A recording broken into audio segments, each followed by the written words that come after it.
ಎಲ್ರಿಗೂ ನಮಸ್ಕಾರ. ನೀವು ನೋಡ್ತಾ ಇದ್ದೀರಾ ಟಿವಿ ವಿಕ್ರಮ. ನಾನು ಮುಮ್ತಾಜ್ ಅಬ್ದುಲ್ ನೆಲೆಡ್ಕ. ವೀಕ್ಷಕರೇ, ಪಾಕಿಸ್ತಾನದ ಮಾಜಿ ರಾಯಭಾರಿ ಅಬ್ದುಲ್ ಬಾಸಿತ್ ಒಂದು ಪಾಕಿಸ್ತಾನಿ ನ್ಯೂಸ್ ಚಾನೆಲ್ ಅಲ್ಲಿ ಮಾತಾಡುವಾಗ ಹೇಳ್ತಾರೆ, ಒಂದು ವೇಳೆ ಅಮೆರಿಕ ಪಾಕಿಸ್ತಾನದ ಮೇಲೆ ದಾಳಿಯನ್ನ ಮಾಡಿದ್ರೆ ಪಾಕಿಸ್ತಾನ ಭಾರತದ ಮೇಲೆ ತನ್ನ ಅಣು ಬಾಂಬ್ ಅನ್ನು ಸಿಡಿಸುತ್ತೆ, ಅಂದ್ರೆ ಭಾರತದ ಮೇಲೆ ನಾವು ನ್ಯೂಕ್ಲಿಯರ್ ಅಟ್ಯಾಕ್ ಮಾಡ್ತೀವಿ ಅಂತ ಹೇಳ್ತಾ ಇದ್ದಾರೆ. ಪಾಪ ಆಪರೇಷನ್ ಸಿಂಧೂರ ಮರ್ತು ಹೋಗಿದೆ ಅಂತ ಅನ್ಸುತ್ತೆ, ಅಥವಾ ಇನ್ನೂ ಭಾರತದಲ್ಲಿ ಕಾಂಗ್ರೆಸ್ ಪಕ್ಷನೇ ಆಡಳಿತವನ್ನು ನಡೆಸ್ತಾ ಇದೆ ಅಂತ ಅನ್ಕೊಂಡಿದ್ದಾರೋ ಏನೋ ಗೊತ್ತಿಲ್ಲ. ಆದ್ರೆ ಇಲ್ಲಿ ಅಬ್ದುಲ್ ಬಾಸಿತ್ ಹೇಳಿದಂತ ಈ ಮಾತನ್ನ ಇಷ್ಟು ಸೀರಿಯಸ್ ಆಗಿ ತಗೊಂಡು ಪ್ರತಿಯೊಬ್ರು ಕೂಡ ಇದನ್ನ ಡಿಸ್ಕಸ್ ಮಾಡುವಂತ ಅವಶ್ಯಕತೆ ಏನಿತ್ತು ಅಂತಂದ್ರೆ, ಮೊದಲನೇದಾಗಿ ಈ ವ್ಯಕ್ತಿ ಭಾರತದಲ್ಲೇ ಪಾಕಿಸ್ತಾನದ ರಾಯಭಾರಿಯಾಗಿ ಕೆಲಸ ಮಾಡ್ತಾ ಇದ್ದಂತಹ ವ್ಯಕ್ತಿ, ಅಂತಹ ಉನ್ನತ ಹುದ್ದೆಯಲ್ಲಿದ್ದಂತಹ ಒಬ್ಬ ವ್ಯಕ್ತಿ ಈಗ ಇಂತಹ ಮಾತನ್ನ ಹೇಳ್ತಾ ಇದ್ದಾನೆ ಅಂತಂದ್ರೆ ಅದು ಆ ದೇಶದ ಉದ್ದೇಶ ಅಥವಾ ಅವರ ಆಲೋಚನೆಯನ್ನ ತೋರಿಸುತ್ತೆ.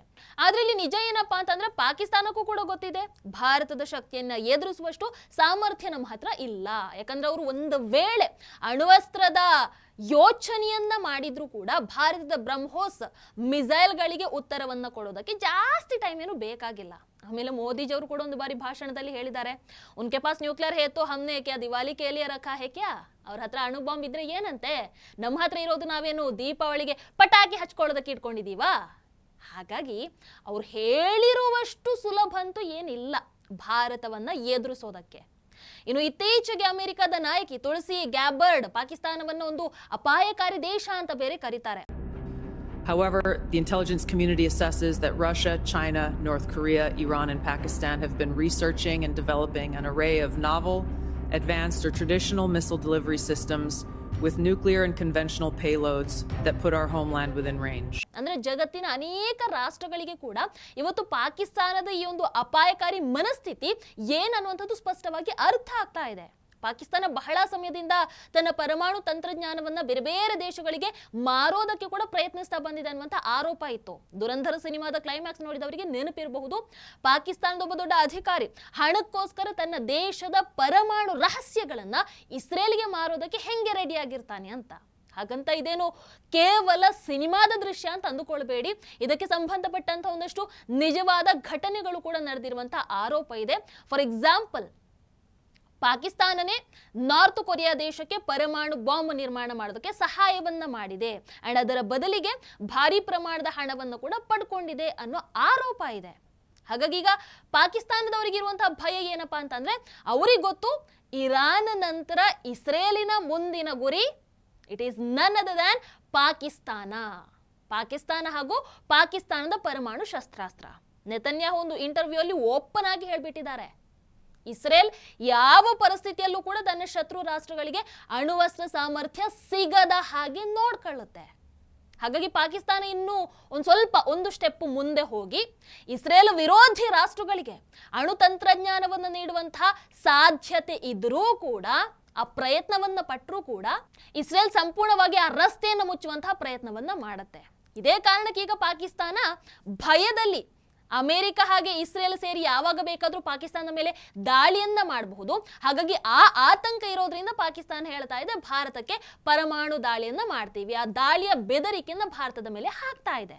ವೀಕ್ಷಕರ, ನಿಮಗೊಂದು ಘಟನೆ ನೆನಪಿರಬಹುದು, ಆಪರೇಷನ್ ಸಿಂಧೂರದ ಸಮಯದಲ್ಲಿ ಪಾಕಿಸ್ತಾನ ಒಂದು ಆಂಟಿ ಬ್ಯಾಲಿಸ್ಟಿಕ್ ಮಿಸೈಲ್ ಪ್ರಯೋಗ ಮಾಡುತ್ತೆ. ಅದನ್ನ ನಾವು ಇಂಡಿಯಾದವರು ನ್ಯೂಟ್ರಲೈಸ್ ಮಾಡಿದ್ವಿ, ಬಟ್ ಆ ಮಿಸೈಲ್ ನ್ಯೂಕ್ಲಿಯರ್ ಸಾಮರ್ಥ್ಯ ಹೊಂದಿದ್ದಂತಹ ಮಿಸೈಲ್ ಆಗಿತ್ತು. ಹಾಗಾಗಿ ಆ ಕ್ಷಣದಿಂದ ಭಾರತದ ಗುಪ್ತಚರ ಸಂಸ್ಥೆಗಳು ಇನ್ನಷ್ಟು ಎಚ್ಚರಿಕೆಯಿಂದ ಇದಾವೆ. ಬಟ್ ಅವರವತ್ತ ಸಾಹಸಕ್ಕೆ ಕೈ ಹಾಕಿದ್ದಕ್ಕೆ ಭಾರತ ಹೆಂಗ್ ಉತ್ತರವನ್ನ ಕೊಡ್ತು ಅಂತಂದ್ರೆ, ಕೆಲವು ಗಂಟೆಗಳಲ್ಲಿ ಪಾಕಿಸ್ತಾನದ ಒಳಗೆ ಹಲವಾರು ಪ್ರಮುಖ ಭಯೋತ್ಪಾದಕ ತಾಣಗಳ ಮೇಲೆ ಭಾರತ ದಾಳಿಯನ್ನ ಮಾಡುತ್ತೆ.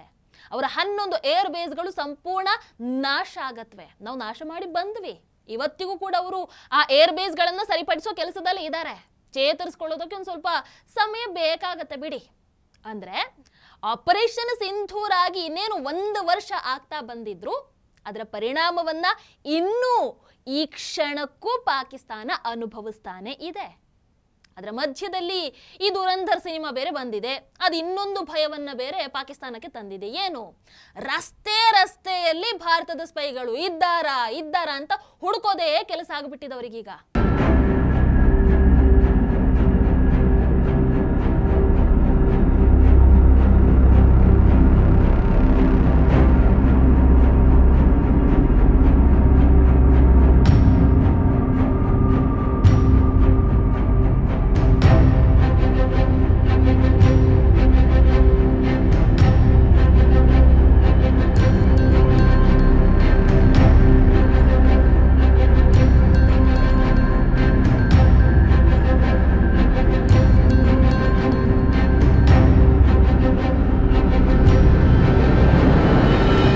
ಒಂದಷ್ಟು ವಿಡಿಯೋಗಳು ಬರ್ತಾ ಇದೆ. ಅಂದ್ರೆ ಒಂದು ದುರಂಧರ್ ಸಿನಿಮಾ ಪಾಕಿಸ್ತಾನಕ್ಕೆ ನೈಜ ದರ್ಶನವನ್ನ ಮಾಡಿಸ್ತಾ ಇದೆ. ಅಯ್ಯೋ, ನಮ್ಮ ಮಧ್ಯದಲ್ಲಿ ಇಂಡಿಯನ್ ಸ್ಪೈ ಇದಾರಾ ಅನ್ನುವಂಥ ಭಯ ಶುರು ಆಗಿಬಿಟ್ಟಿದೆ. ಆದ್ರೆ ನಮ್ಮಲ್ಲಿ ನೋಡಿದ್ರೆ ಒಂದಷ್ಟು ದೇಶದ್ರೋಹಿಗಳಿದಾರಲ್ವಾ, ದುರಂಧರ್ ಸಿನಿಮಾ ಪ್ರೊಪಗ್ಯಾಂಡಾ ಅಂತ ಹೇಳ್ಕೊಂಡು ಓಡಾಡ್ತಾ ಇದ್ದಾವೆ. ಏನು ಮಾಡೋದು? ವೀಕ್ಷಕರು, ಇನ್ನು ಆಪರೇಷನ್ ಸಿಂಧೂರದಿಂದ ಚೇತರಿಸ್ಕೊಳ್ತಾ ಇರುವಂತಹ ಪಾಕಿಸ್ತಾನದೊಳಗೆ ಈಗ ಮತ್ತೊಂದು ಭಯ ಕೂಡ ಇದೆ. ಏನು?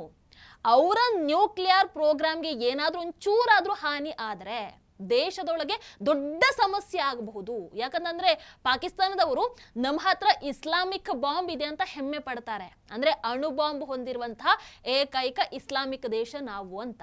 ಆದ್ರೆ ಹಾಗೆ ಹೇಳುವಂತಹ ಸಂದರ್ಭದಲ್ಲಿ ಒಂದು ಪ್ರಶ್ನೆ ಕೂಡ ಬರುತ್ತೆ. ಏನು?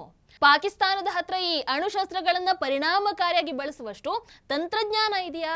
ಆರ್ಥಿಕ ಸಾಮರ್ಥ್ಯ ಇದೆಯಾ? ಪರಮಾಣು ಶಸ್ತ್ರಗಳನ್ನ ಬಳಸೋದಕ್ಕೆ ಅತ್ಯಂತ ಸುರಕ್ಷಿತ, ಅತ್ಯಂತ ಉನ್ನತ ಮಟ್ಟದ ಕಮಾಂಡ್ ಅಂಡ್ ಕಂಟ್ರೋಲ್ ಸಿಸ್ಟಮ್ ಬೇಕಾಗತ್ತೆ. ಪಾಕಿಸ್ತಾನದಲ್ಲಿ ನೋಡಿದ್ರೆ 2 ಪವರ್ ಹೌಸ್ ಬೇರೆ ಇದೆ. ಒಂದು ಆಯ್ಕೆ ಆಗಿರುವಂತಹವರ ಸರ್ಕಾರ, ಮತ್ತೊಂದು ಪಾಕಿಸ್ತಾನದ ಸೇನೆ. ಈ ಸಂಕಷ್ಟದ ಸಮಯ ಅಂತ ಬಂದಾಗ ಈ ಪರಮಾಣು ದಾಳಿಯ ಬಟನ್ ಯಾರ ಕೈಯಲ್ಲಿ ಇರುತ್ತೆ ಅನ್ನುವಂಥದ್ದು ಅವರಿಗೂ ರಹಸ್ಯವಾಗಿ ಉಳ್ಕೊಂಡಿದೆ. ಇನ್ನು ಪರಮಾಣು ಶಸ್ತ್ರಗಳನ್ನ ನಿರಂತರವಾಗಿ ಸಕ್ರಿಯವಾಗಿ ಇಟ್ಕೊಳ್ಳೋದಕ್ಕೆ ಪ್ರತಿ ವರ್ಷ ಬಿಲಿಯನ್ ಗಟ್ಟಲೆ ಖರ್ಚಾಗತ್ತೆ.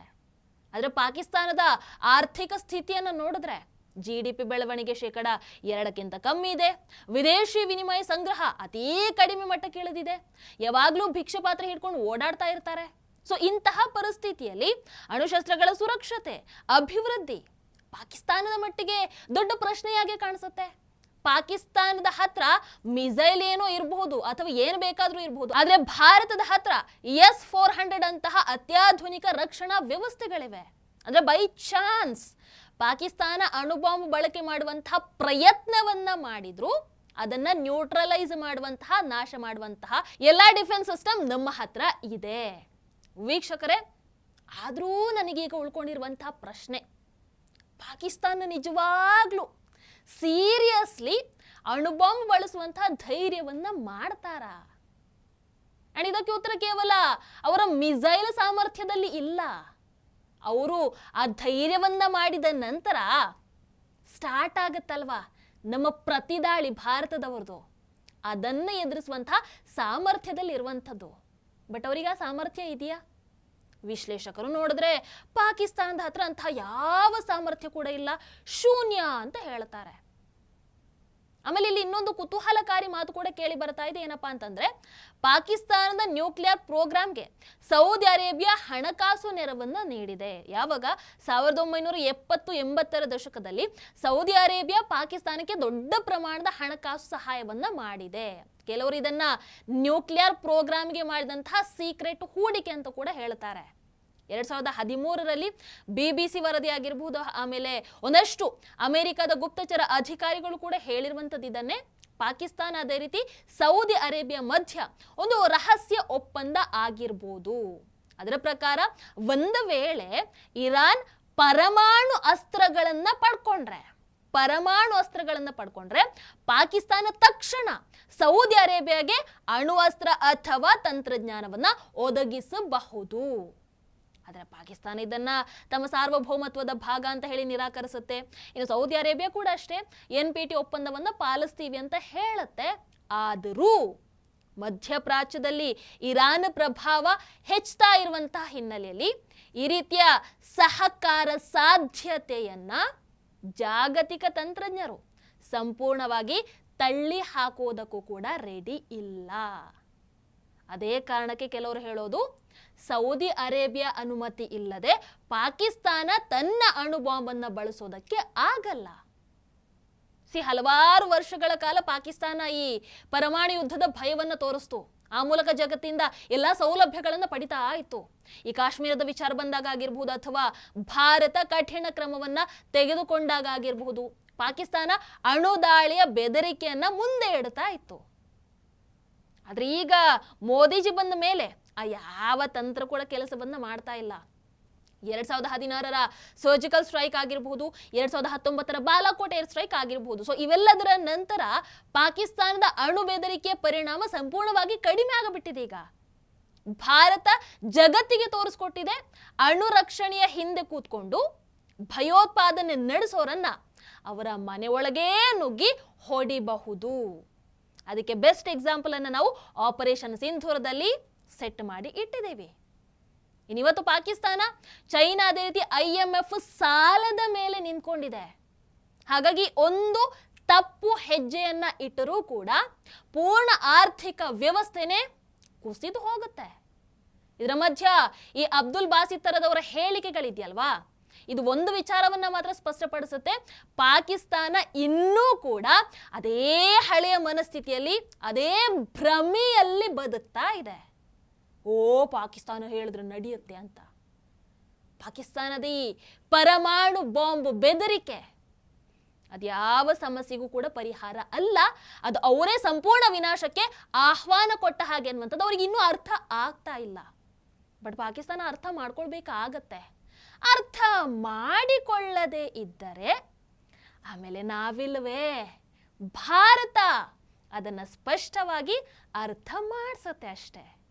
ಅರ್ಥ ಮಾಡಿಸುವಷ್ಟರಲ್ಲಿ ಪಾಕಿಸ್ತಾನ ಕಾಣೆ ಆದ್ರೂ ಕಾಣೆ ಆಗ್ಬಹುದು, ಹೇಳಕ್ಕಾಗಲ್ಲ. ನಿಮಗೇನನ್ಸುತ್ತೆ ಕಮೆಂಟ್ ಮಾಡಿ. ಟಿವಿ ವಿಕ್ರಮ, ದೇಶ ನಿಮ್ಮ ಕೈಯಲ್ಲಿ. ಈ ಕಾರ್ಯಕ್ರಮ ನಿಮಗೆ ಇಷ್ಟ ಆಗಿದ್ದಲ್ಲಿ ಲೈಕ್, ಶೇರ್ ಹಾಗೂ ಕಮೆಂಟ್ ಮಾಡಿ. ಟಿವಿ ವಿಕ್ರಮದ ಕಾರ್ಯಕ್ರಮಗಳನ್ನು ನಿರಂತರವಾಗಿ ವೀಕ್ಷಿಸಲು ಸಬ್ಸ್ಕ್ರೈಬ್ ಮಾಡಿ, ಬೆಲ್ ಐಕನ್ ಒತ್ತಿ.